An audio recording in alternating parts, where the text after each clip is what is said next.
LifeWave has the opportunity to create a new way of direct selling that maybe has not been thought of before. And this is with the emphasis on innovation, creating new technology, being a world leader in a specific area, and how that is going to perpetuate the industry and the opportunities moving forward. Welcome to Built to Last, a podcast from Direct Selling News, putting the spotlight on the best of the best companies in the channel. I'm Rob Sperry, and today we're featuring LifeWave, a company that's redefining wellness through innovative health technology backed by science. Joining me are two remarkable leaders, LifeWave founder and CEO David Schmidt and President Meredith Burkich. David is the inventor behind LifeWave's patented phototherapy technology and the visionary who launched the company in 2004. With more than 200 patents and a deep background in science and engineering, he leads LifeWave's product innovation and long-term strategy. Meredith brings more than 2 decades of executive leadership in direct selling, guiding fast growth organizations with a people-first philosophy. As president of LifeWave, she's focused on scaling the company's infrastructure and enhancing both the brand partner and customer experience around the world. In today's conversation, we'll explore what makes LifeWave's opportunity model, leadership, culture, and field support systems stand out, and how they've achieved such extraordinary growth. Let's dive in. All right, so to kick this podcast off, I would love to hear from the visionary, the inventor, the founder on a little bit of the background. I mean, the company got started in 2004, but how did this come about? Like, what was your vision that really built this and kept this going and obviously scaled it? We'll get into the scaling a little bit later. I think it's probably important to say that I never had the thought that I was going to get into network marketing. Didn't really know a lot about the industry. I had some exposure to it in college.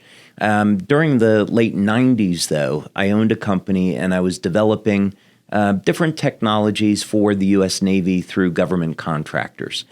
And during that process, I was invited to be part of a design team for one of the Navy's next generation mini subs.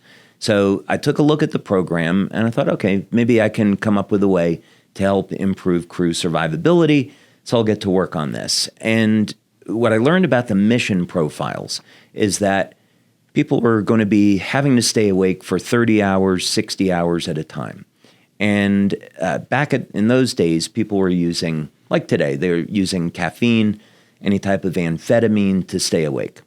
So I've always been interested in health, and I thought this would be a good opportunity to take a approach to this that maybe didn't rely on a drug. Maybe we could find a non-drug way to do this. So I spent several years. I came up with LifeWave as a technology.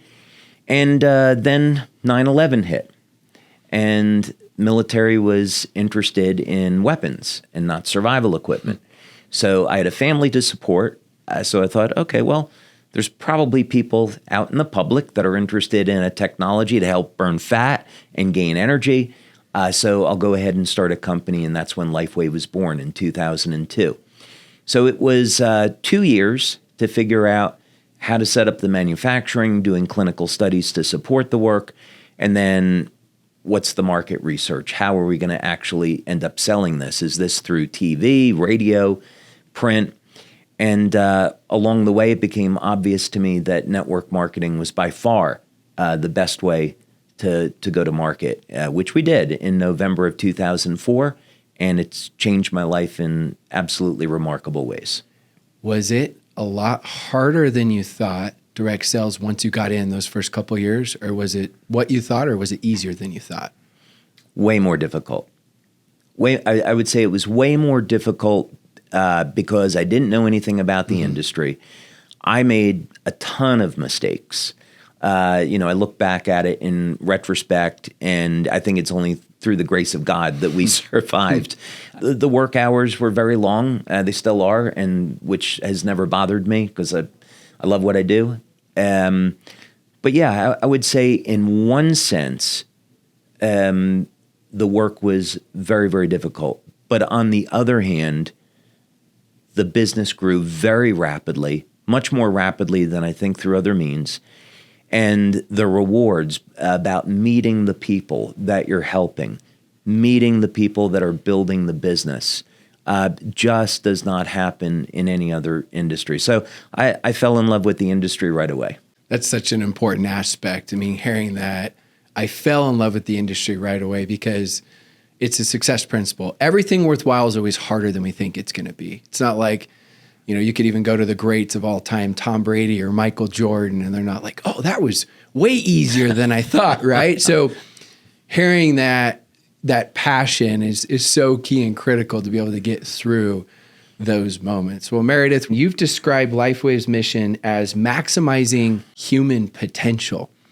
Being around the channel for 2 decades and then seeing what LifeWave has done and become one of those built to last companies that has integrated this principle, like what do you see that you guys are really doing to integrate that? Because I know sometimes it can sound like a cliche, right? But cliches are cliches for a reason because they are timeless principles that actually work. I think that maximizing human potential is something really at its core that we all want to do. I think we talk about it a lot.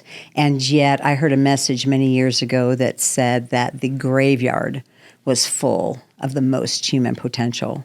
And it really struck me at the time because it is a multifaceted opportunity in direct selling, not only from the financial impact that you can have to create a better life for your family, but to be the best version of yourself. And I think that's physical. Of course, it's spiritual, and it's certainly mental, and are we always striving to be better and be that version for our families, for our communities, and for our teams if we're so fortunate. And I think that at LifeWave, to start out with a founder, with a person like David Schmidt, who has, as a core driver from the very, very beginning, said, I want the world to be a better place, and I want people to have the opportunity to be empowered to be that best version of themselves. It all starts there, right? That's the core. And so how does that reflect and translate into what we do at LifeWave?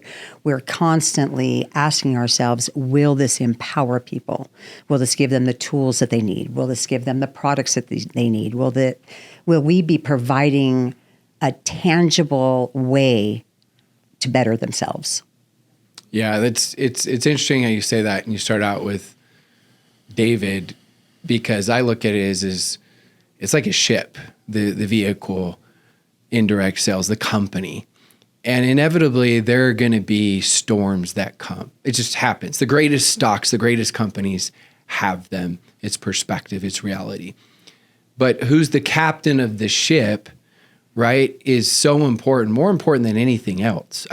Trust me, I know you can't build a viable business without the products and the comp plan and the culture, but inevitably that starts with the captain of the ship. And then after that, of course, the captain's got to have, who are the other leaders, right? Like yourself. And then you're working with the other corporate leaders and the field leaders, because that's where it stems from, because it's not your typical transactional business. People, they're striving to be better human beings in this business. And so they're looking at, like, who are the people at the top? And we won't go through the companies, but you and I have both seen, I know we have experienced, David as well, right? We've seen companies where they had a lot of success, but because that wasn't there, the captain, in the end, it didn't matter how much they did in sales. And so that leads me to the next question, especially at the beginning. I mean, you guys went through your hard times. You briefly mentioned that.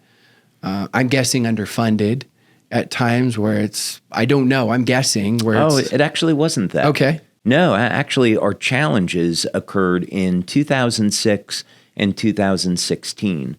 So for perspective, November of 2004, our first month doing sales, we did $500,000 in sales. 2005, we did about $17 million in sales. Wow. So we were off to a great start as a new company. 2006, we started to experience a number of challenges, but it was in October of 2006 that we were the victim of a credit card scam.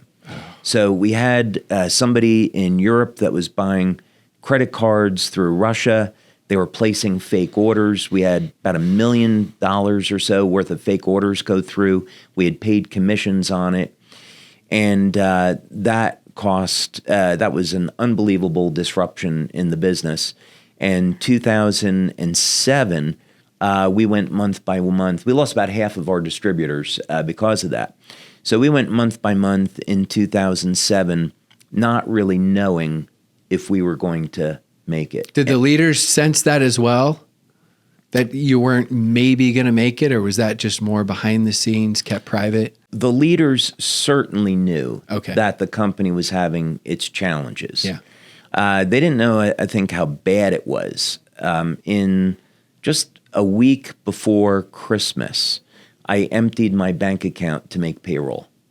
And so I went from some money in my bank account to not having anything, and then living off of credit cards during 2007. And then we were able to, thank God, recover and get back on our feet. And then 2008, year over year, our sales were doubling. Then in 2016, we had integrated, we went from one platform to another for software. The team that was handling it did a terrible job. And we went for 3 weeks where we couldn't take an order, several months where the system just didn't work properly. And again, we went back almost 10 years to the month. We went through another really terrible period. But I would say that if we hadn't gone through both of those problems, we wouldn't be where we are today. It absolutely made us a better company, as ironic as it is.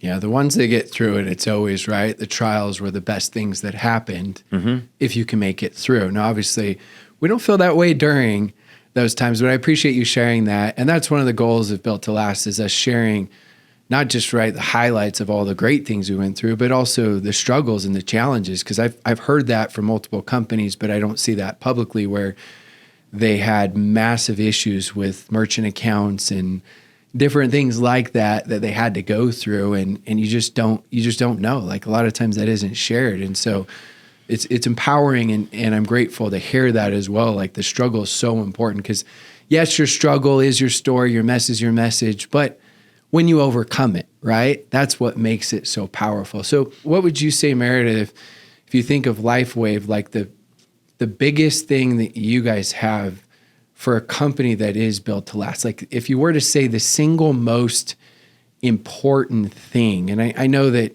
could be one of those answers that's so deep that depending on the day, it may be a different principle with that. But what would you say it is for LifeWave in particular? I think ongoing innovation is the key to that success that you're talking about, that sustainable future, that legacy build. And because David represents that innovation, because it really is an inventor at the helm here that is steering the direction of the company, it is much more important for us to have him in the front of the room, because the story that he tells and how he unveils the latest project, how he describes how it's going to change the world and make a difference in lives, really can only be delivered by the inventor himself. And that's why we can't get enough of David Schmidt on stage. And neither can our brand partners. They just want more David, and we're happy to make sure that we deliver that. So what would you say for you, like having a key to have a company that is going to be sustainable and be around? First, I would say an extraordinarily important part of why we've been successful is because of our leaders. And what's interesting is that over the years, like all of us, we've met many, many different types of people that get involved with the industry. And a common thread that Meredith and I see when we're on leader trips is that the leaders don't talk about how much money they're making or getting to another level in their finances. There's none of that. They're talking about, oh my God, let me share with you a testimonial from someone in my downline, and we're getting these testimonials every day. It's amazing how we're changing people's lives. So the leaders, they're amazing people. They're focused on helping people. They see the vision of the company and where the company is going. They see our commitment to the business. So I'd say first and foremost, the leaders that we have are incredible. We're blessed to have them. Manufacturing has been a great strength of the company. We manufacture our products, and we haven't had a stock out. So we can today support a company doing over $2 billion US dollars in sales yearly. I started out of my home with a purely manual process. Then we subbed out to going to what I'd say is a semi-automated process.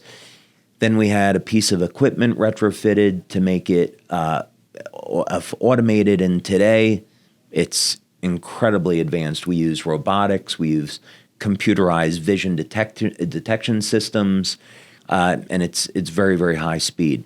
So the manufacturing has been an important part in being able to keep up with our growth and going through spikes in sales. The innovation, as Meredith said, is incredibly important, and it's something that I would recommend to any company in the channel, is that as we look at the trends of where things are going with AI and Amazon and online sales and where they've been, is that unless companies have a strategic edge, they may not survive, no matter how good the compensation plan is or their marketing. So I would definitely encourage owners to be thinking about investing in innovation, and our model of looking out what's going to be around 10, 20 years from now. How do we develop these technologies? How can we patent them, manufacture them? Those are all incredibly important decisions and actions. So at the end of the day, our brand partners know that they can only get our products through LifeWave, and we're completely committed to the channel.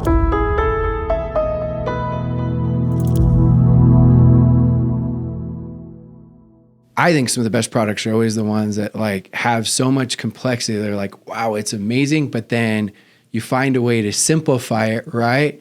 So oh yeah, I get it. You have your X39 patch, and we're talking a lot about innovation, and I'd love to learn more. Well, in terms of complexity, it's interesting you say that, because the patch on that level, as far as the technology, is a nanoscale organic array that's designed to be an optical filter using stereoisomers. They create a phenomenon known as circular polarization of light, and this allows the device to open up a communication channel between the device, the skin, and ultimately the receptors in the body.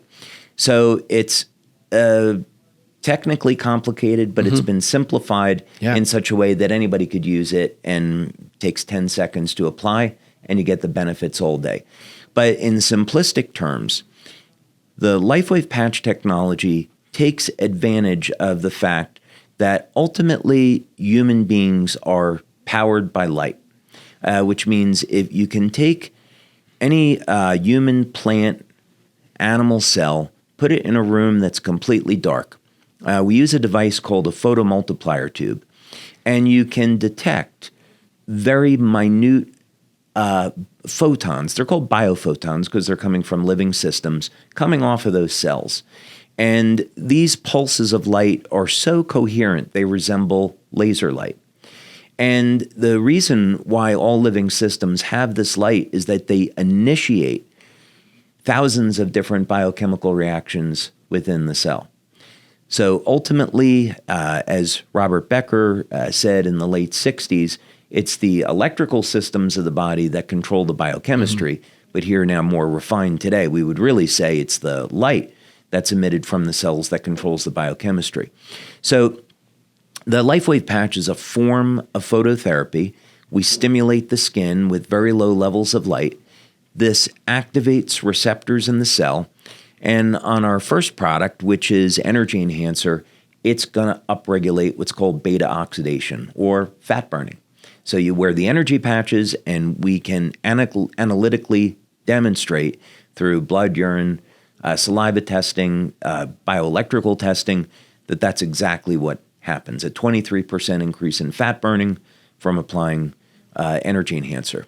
With X39, which is designed as a longevity product, we are activating receptors with light that turn on the peptide GHK-Cu, and that, of course, has phenomenal longevity benefits. You started doing research and then launched at the marketplace how long ago?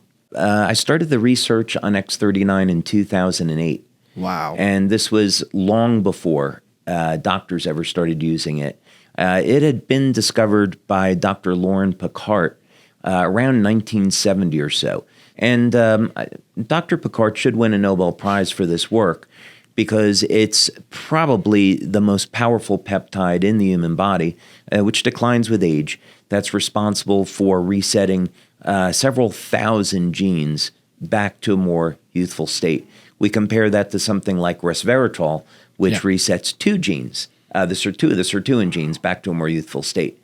Exercise, I know you like to exercise, so resistance training, that's going to reset about 78 genes back to a more youthful state. So when we consider we can apply light to the body in the form of a patch, and it doesn't really take any time, and it's going to reset thousands of genes, that's something well worth looking at. I mean, that right there, combined with it takes 10 seconds and it works. Right. Those last two sentences alone. But that goes with practicing what you preach, you're telling me how you want to have products that are working 10, 20 years from now. You got to be ahead of the curve. And that just shows that you actually were. It's not just like saying like, I hope, I want to, it shows that proof of concept. So here's one of the challenges that I see that you guys have navigated. So I want to hear how. I love these interviews because I'm genuinely always curious.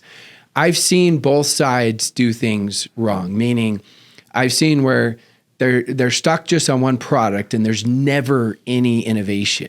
And then I've seen other companies where it's like they have something that works well, but they cause confusion because they don't have the hero product, or you don't even have to say product. It could be story and direction where multiple products can fit in that story, but they cause confusion. It's like learning, I relate it to corporate in the field where it's like they learn how to play basketball and they're like, basketball's great, guys, but guess what? We're going to go play baseball now. But it's amazing, this new thing. And then all of a sudden it's like, now we're going to play football. So how have you guys been able to do that with so much innovation, but keep that synergy and cohesiveness? First of all, the key to, I believe, the innovation success at LifeWave is it is never based on the Me Too concept. At LifeWave, it isn't about that. It's about David, divinely inspired, most of us believe, to see a need in society, to see something that needs to be done to improve the human condition from just observation and being curious and being interested and being passionate about people. And so once that's identified, the thought process that goes in is years down the road. And so again, we're not running around just trying to figure out how to grab the market share of this new thing. It's like, what is core to the human experience? What is a problem that needs to be solved?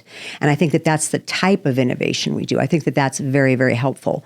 And then the longevity of it is that by the time other companies see it and see, they've captured all this market share, we're going to rush about and try to Me Too ourselves right onto that. We're already well onto the next invention, years into the next invention. And so I think that creates this ability for us to scale in a way that other companies can't compete with. How do you guys decide when to move on to a new product category? Because there's innovation for the same category, but I know some, I don't know what's allowed to be shared, what's not with what's in the works, but you guys have developed new categories as well as looking in new categories, right? Because I see some huge strengths and challenges, and it's like sometimes you're in momentum and it's like, let's not touch it. And other times like, no, let's be forward thinking. I think back to Tiger Woods when he just won the Masters, and then he goes back and changes his golf swing and everyone thinks he's crazy. And then he goes on to win more and more and more. So I've seen it go both ways, and you guys have obviously made that work, but what goes into that? Like, I know it's innovation, I know it's forward thinking, but I'd love to hear. Well, it starts with benefits. And so when I'm working with our research team and thinking about what type of products do we want to develop, selfishly, I think about what is it that I'd like for myself, what type of products would I use, and hopefully those are going to be things other people are interested in. Like, for example, I don't want to age. And I'd be willing to bet there's probably a lot of people that feel the same way. So the thinking was that X39 was such a massive success that on a technical level, we got about 1/3 of the way to stopping aging. That's what copper peptide does. So it's not a complete solution for stopping aging, but it's certainly an indication that it might be possible. So then the question is, could we develop a technology that would allow people to stop and even reverse aging? That's the goal that we set in our research. And if you do a scientific analysis of it, you'd say that mainstream, especially 10 years ago, mainstream said, well, it's not possible. Lifespan is limited to about 115 years old. Although today, there are groups of scientists that say, well, there's really no limit to how long people can live. There's some rationale that says, well, maybe human beings could make it to 1,000 years old. So how do we create that technology? So the answer always comes back to God and nature. So we see examples in nature of species that never age. They've been able to defeat the normal process of aging. So we began to do studies of some of these species in our lab to try to understand whether or not we could discover how they're doing it and then apply that into something that'll work on human beings. But that's how we develop the products with that kind of thinking, is going down a path that few people go down or don't think is possible, and then end up developing technology, patenting it. And by the time we get that technology to market, we're already several years into the next thing. Are you testing it with leaders, with corporate executives, like clinical studies, all of it, some of it? So we've already completed 6 clinical studies on human beings. Wow. And those studies have involved blood testing, urine testing. The urine testing has been extraordinary in terms of what we find. What's going on in the body. We use something called a physio suite. So we look at heart rate variability. We look at EEG. We use a BioWell, BioPulsar, bright field, dark field microscopy, a whole suite of different analytical devices so we can really understand what effect this is having on people. And then after that, then we say, okay, we'll finally let leaders try it, which they have recently. And the exciting thing about this technology is that it is the next generation of light therapy. So LifeWave has been about stimulating the skin with light, but now this new technology embeds light into water. So you drink this water, it releases the light into the body, and it goes to work about 15 seconds after consuming it. And that's the X2O water technology. That's the X2O water system. How is that launched to the leaders? Like, do the leaders get to know first? Is it like a council? Is it the top leaders? How early is that? Because obviously we know the importance of the law of the buy-in, right? But then we know sometimes things are told too soon, and it's like they're out promoting, there's confusion, but there also needs to be excitement. So how does that process work? So, well, in the beginning, you actually touched on something, Rob, that I think is critically important to consider, which is how do we introduce forward-thinking innovation without creating a brand identity crisis? Yeah. Because we know that confused minds say no, and the company, the movement, the journey that brand partners fall in love with, if all of a sudden it seems to be heading off in a different direction, we've seen how that can end very badly for people. So from the very beginning, when David, on our monthly and then sometimes weekly calls where he shares glimpses into his vision of what's 5 years, 10 years down the road, we begin thinking about it, because obviously this is a gift that we are going to be delivering to tens of thousands, hundreds of thousands of people. How are we going to position this product to tie into the light, to tie it into that age reversal? How does this work? And then what we do is we usually put together a focus group, and David's very active in participating with those focus groups, usually the most influential leaders, so that they feel from the very beginning, because you know, and I know, we all know that buy-in is king, and we need that, to access the power of the network. And then offer an opportunity for people to earn the actual technology. So in this case, this is a $6,000 retail priced product. This is not an inexpensive product. Yes. So by offering them a promotion that, say, in our case, 30 people in the Americas earned, I think 15 people in Europe and another 20 or so in Asia Pacific, they have an opportunity to become part of the beta. And so that's really where we are right now. As a matter of fact, David just hosted a call this last week where we had like 15 people on there giving their testimonials. And the only negative of the testimonials was how they were dealing with the foot traffic of all of the people that were constantly ringing their doorbell, trying to beat in a way to come in and try the water. If you can imagine, with our patches, we got to the level that we're at today by delivering light outside the body in a small area. Imagine what's going to happen if we're delivering light inside the body throughout the entire body. And you can start feeling those benefits in 15 seconds. That's pretty world-changing. And it makes a difference in people's lives, and it happens very, very quickly.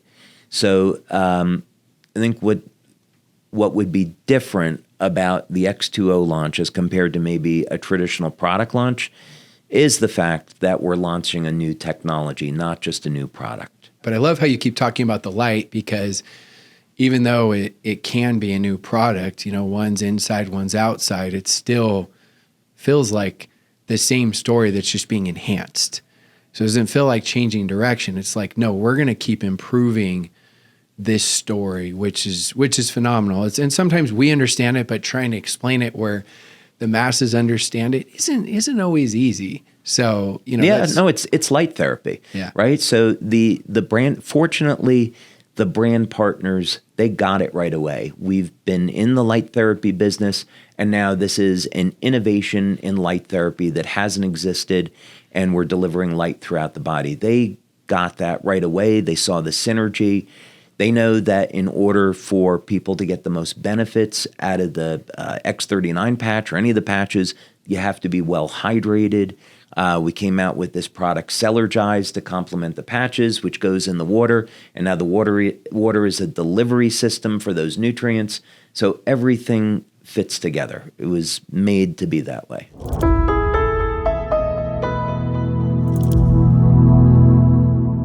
I want to talk about the opportunity now, because going from, 2002 of this idea, 2004, let's launch this, to 2004, right? You go, yes, you have challenges, but it goes like really, really well, gets to 18 million. 2006, we've got the challenges. 2016, some more challenges, but that becomes a strength.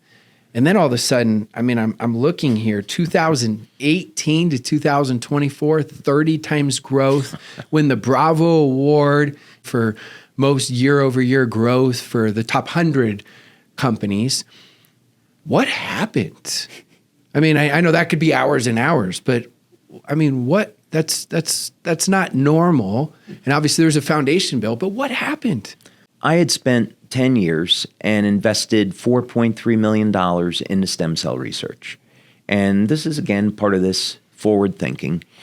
And so when X39 was born, I began to think about and speak with our marketing team that we're not releasing another patch product. This is the third phase of release in our company. So I knew we needed to separate this for the opportunity from everything else we had done before to create a very specific dividing line. So the way that I positioned it with the marketing team was, think of Energy Enhancer, Ice Wave, Silent Nights, those products as being lifestyle products. That's what we started with. And then the second phase of the company was all about anti-aging.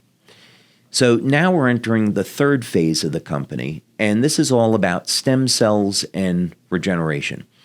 And the timing happened to be just perfect. The closest comparison that we had was a stem cell injection. So if you wanted one stem cell injection, that was going to be between, let's say, $3,500 and $5,000 for a single injection, and about a third of the time it wouldn't work, and there was also risks associated with it. And our product, in contrast, for a brand partner was $100.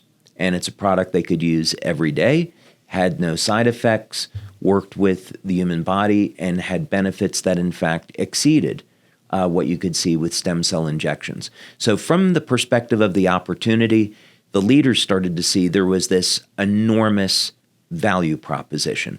So absolutely, that was a contributing factor. But one thing that we did, I think, really, really well, which could be a good, marketing lesson, is we didn't make it available for sale in the initial 6 months. What we did was we said, okay, first we're going to give samples to our leaders to use gratis. And then when we went to market in July of 2018, we said, if you want this product, you have to go out and sponsor, build the business, get a customer, and then we'll give you a free sample. And we started getting in a crazy number of testimonials. We built excitement. We were never selling the product, and sales were going up. So once we started selling the product and hit the ground running with it in January of 2019, we just escalated from there. We went from 20 million to 60 million in 1 year. But what a unique, like you said, marketing research that you did rather than quick fix promo or like, let's launch this and all these different things. It's like, no. I know the product works. Like you were doubling down on it. And in the sense you didn't know if you're going to make money, you probably thought we may lose money over the course of time, but in the long term we'll make money, even though that wasn't the case. Right. And I know with that, with all the success that you guys have had, most people would not touch anything with their comp plan. And going back to you guys talking about being innovative, right? As you guys have had made those changes and you don't take them lightly. But again, you're thinking 5, 10, 15 years from now. So, and you're going through another one, correct? So maybe talk a little bit on that. I think decision-making process at any company needs to be done responsibly and carefully and respectfully, because the reality is we hold in our hands the dreams and the hopes and aspirations of tens, hundreds, maybe millions of people. And so it weighs heavy, I think, in any change management process. You cannot be abrupt. You cannot be disrespectful. But you have to do what's right, and you have to do what's right for the business. We have the luxury and the benefit of being able to change at a time when people are looking for a reason to stay with LifeWave, to grow LifeWave, and not to leave LifeWave. So actually the timing is good. We are going to be paying over 60% more people with the new plan. And who are those people? People in their first 90 days. And so because of all of the work and the investment in us understanding what it takes to get a new person to join a company, to enroll, that can be weeks, months, years, the fact that we are going to respect them by building a pathway for them to earn quickly, that's the magic. The approach that Meredith and I take with the leaders and the brand partners has an element to it. I don't know if other companies look at it this way or not, but I think one of the things that we've done is when we speak with our leaders and brand partners, we come from a place of appreciation and thinking about how can we thank our leaders for all of the success that they brought the company. And this is an important perspective because it shows up in some real world benefits for them and for the company. So for example, last year we had our 20th anniversary, and these events take a year to plan out. So as we were thinking about what did we want this conference to look like, we very much started with this idea that it was going to be a celebration. We wanted to celebrate 20 years. So we're very fortunate, in thinking through the planning. We got the original Blues Brothers, Dan Aykroyd and Jim Belushi, to come on board. And then another opportunity presented itself with Gwen Stefani and Maroon 5. And Meredith is like, what about the budget for this? And, fortunately, as the owner, I was able to say, this isn't about the budget. I'll take care of it. This is about letting the brand partners know how much we appreciate that we made it to 20 years and that we're on top now. And we have to find a way to meaningfully say thank you. And fortunately, this kind of sentiment has now perpetuated into, maybe there's some other ways we can say thank you. Like, what if we create a generational company? What if we start creating technology that is as valid 5 years from now as it is 20 years from now? So when you eventually come through our Welcome Center, one of the things you'll see there is something that Meredith and I are very excited about, which is a completely new technology for generating clean electrical power. So that's going to be another innovation that we'll bring to market, another opportunity that our brand partners and leaders will get to enjoy. And someday, when those leaders want to retire, they'll be able to pass on their business to their kids. And to me, that's like the biggest way we could ever say thank you for blessing this business. Thank you for your time and work. We're so happy we get to do something that's going to be meaningful in your life. If we're trying to dig a little bit deeper of what you feel like is different about your culture, and maybe how do you feel like that's fostered from your perspective? And it's 2.5 years now you've been with LifeWave. So I'd love to hear that. I think that the key to culture isn't necessarily what it is, but is it true and authentic? And do you live it? Because certainly we've seen a lot of companies. I remember when servant leadership was all the rage and everybody was talking about it. And of course, it's amazing, Greenleaf. And I mean, it's an incredible movement. However, a lot of people would speak it and not live it. So I think once you kind of lock in as a company about what is our differentiator in the area of culture, and then be true. And I think that one of the pieces of our culture that I see that I think has really helped us to establish who we are is that performance-driven piece of it, that results-driven piece of it, in that you come to your job and you are respected and you are valued every day. You are appreciated and you are challenged. You are challenged to think outside the box. You are challenged to innovate in the most unique areas, and there should be no entitlement. How do you build that trust and transparency, especially with being, $600+ million company, continuing with your employees as well as with the field leaders?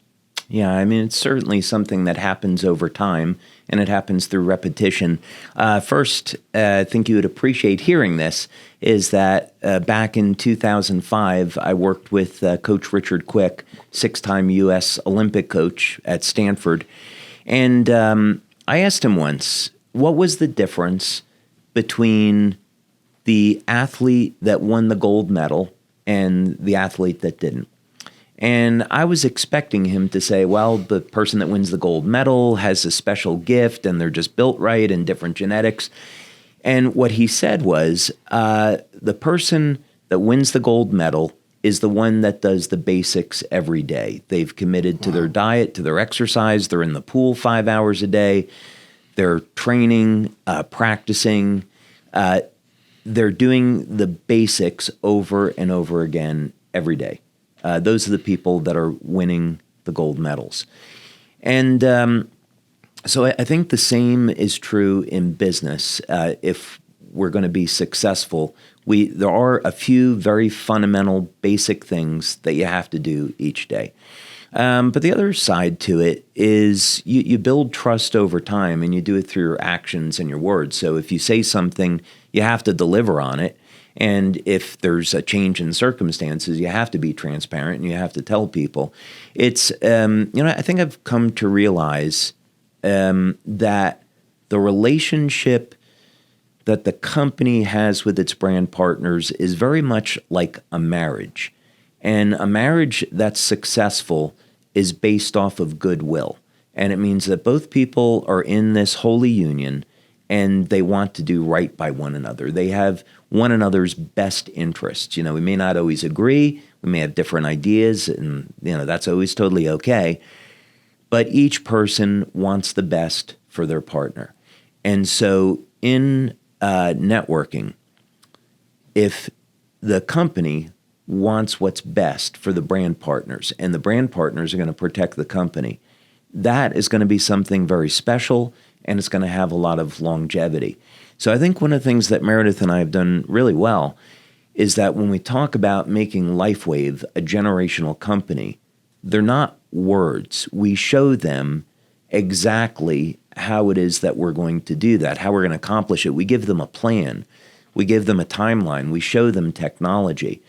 So they say, oh, okay, this is real. And we know because the company has delivered on its word over the past 20 years, we can know that this is the direction that they're going in, so we'll commit our time.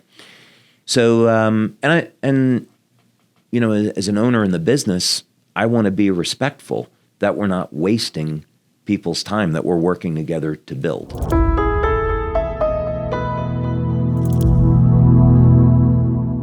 Segueing into some of the stuff that was earlier mentioned by you with AI and Meredith alluding to some of this stuff for later, and you talking about like the importance of leveraging AI, what it will replace, what it won't replace. I mean, that's a hot topic right now. I'd love to be curious, because you're so big on innovation, on what you're already implementing and what you're looking at implementing with AI. And I know it could change next week because it's changing so fast. Yeah. So when we've had meetings with the staff, my mandate to the staff has been, number one, don't hire anyone unless they can tell you how they're going to implement AI into their job and how they're going to leverage that. And we want to see plans based around integrating AI into the organization. Now, that said, we also have a mandate where we will refuse to let people go because of AI. So let's say, for example, we want to integrate AI into customer service. We will not have layoffs.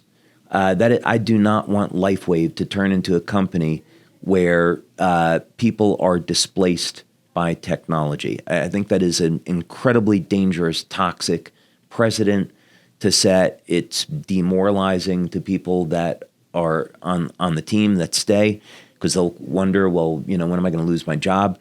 So I would rather look at this as AI as a tool. Let's use it to improve efficiency. In our research, we use AI to do some basic information gathering to be as efficient as possible, but we're not going to use that as a means to replace people. And we'll use that to go to 24/7 customer service. With robotics, we're taking a similar approach. I want to have 24/7 order fulfillment, and we'll do that through robotics. But we're not going to replace human beings.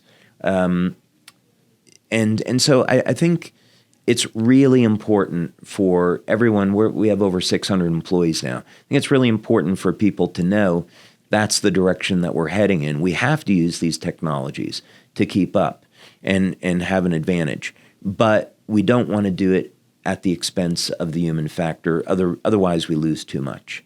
That's a really good take, and that's really empowering with the communication. We're not looking to replace you.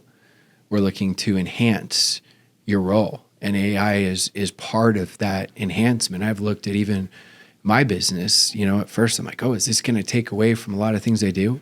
It's made me 10x better. I feel like I got a battle buddy. I got an assistant, I've got like so much. So for me, like that's a constant thing. So I love that response. And I love the interview process as well, is asking like how they would actually use and implement it, because it is so important, and that's thinking ahead. Yeah, and in our industry, you can think about, okay, not every company, actually most companies are going to take the stance. IBM as an example, my roommate from college, who I'm still friends with, after 40 years of service to IBM, they laid him off, and he and 6,000 other people were laid off because of AI. So that's something that I saw in my personal life. And because other companies are going to take that route, people are going to need to be looking for work. And my opinion is that the direct selling industry is about to go through the biggest growth that it ever has been because of this phenomena. Companies will start using AI as a means to reduce costs. There'll be people that'll be out of work, unemployment will go up, and those people will need to supplement their income, and our industry will be one place where they can turn. So if we're adopting these technologies and using AI to make it easier for brand partners to operate a business and earn money, we're going to be so far ahead of everybody else. I love that vision. And going along with that vision for direct selling and the gig economy and how we evolve, Meredith, I'd love to hear just in general, first from direct selling, like, how do you see it evolving, then how it's evolved and how you see it evolving in the next 5 to 10 years, and fit LifeWave into that as well, how you guys are implementing that? So how do we incorporate things like weekly pay and maybe even at some point daily pay for some? So how do we make it quick in their pocket? I think that that's really what we're all about here. So our compensation design team was looking at how do we reward, yes, immediately, quickly, and simply, but how then do we also balance that for the people that do look for that generational company? Yeah, and when you really break it down, if someone were to list out like their perfect dream job, it really is direct sales. When they say, well, sure, I want to have a great boss, I want to have a great culture, I want to have some time freedom, flexibility, right? Done wrong, I get it, it can be your biggest nightmare if you feel like you don't have the right products and culture and all that, but done right, it's your greatest dream. So finishing with this question, what do you want the legacy to be for LifeWave? Like, you think 10, 20 years, and I know you think much beyond that. You think passing it on and what people are talking about 20, 30 years from now about LifeWave and what it's done, and for human beings, what it's done for direct sales, right? Being one of those built to last companies. Like, what is that? Because you've talked a lot about legacy, which I love. What is that vision? I kind of like superheroes.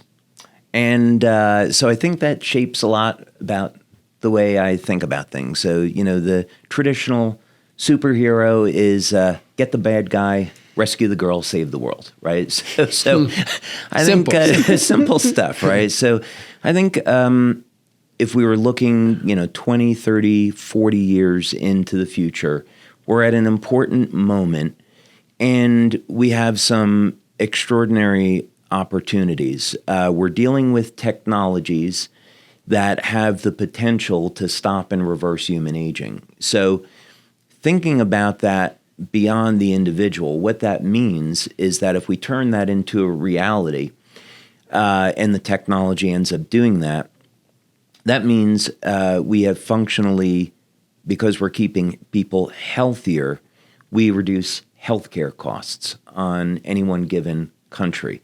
And then that money that countries are saving can be turned around for humanitarian purposes. Let's take people that are homeless, to feed people, give them home. If we think about this on a very, very large level. So the technology has some very, very far-reaching consequences. It also means that when people are getting into their 60s, 70s, 80s, now, maybe they're functioning like someone in their 30s and 40s, and they're productive. They're no longer a burden on society. And that's also an enormous benefit. So that technology has the ability to change society in a very, very dramatic way. The power generation technology that we're talking about, the ability to generate energy in a completely different way that's clean, healthy for the planet, to make people energy independent. The unit generates 20 kilowatts of power, which means not only do you get rid of your electric bill, but you make money every month off the grid. So 10, 20, 30 years from now, what that means is we've played a role in making the planet a cleaner place. We gave people a business that is recession-proof because we need power every single day. And maybe we've helped to reduce using fossil fuels and contributing to CO2 in the environment, and that's had a meaningful impact on our environment, and we've created a sustainable future. So I'm much more interested in leaving a legacy about making the world a better place than the one that I came into. That's what I would like. I always say good leaders have vision, great leaders give vision. And that's an incredible vision. And when you look at this profession, a lot get in for the money or for the products. But then they see with that, which are very important, an even bigger vision, which you just cast of some of those end results of what it can do, not just for you, but for the world, for humanity, which is, it's very, very moving. That helps create that culture, that helps create that community, that helps create that loyalty where it becomes just so much bigger. So I appreciate you for sharing that, David. I appreciate you, Meredith. I appreciate both of you for taking the time and being willing to share some of your vulnerabilities, right? Things you've gone through, as well as many of your successes, because I really do know that there's so many little things that will give ideas to so many companies in this profession so that we can grow, because it is true that collaboration is the new competition. So thank you so much to both of you. We all appreciate it tremendously.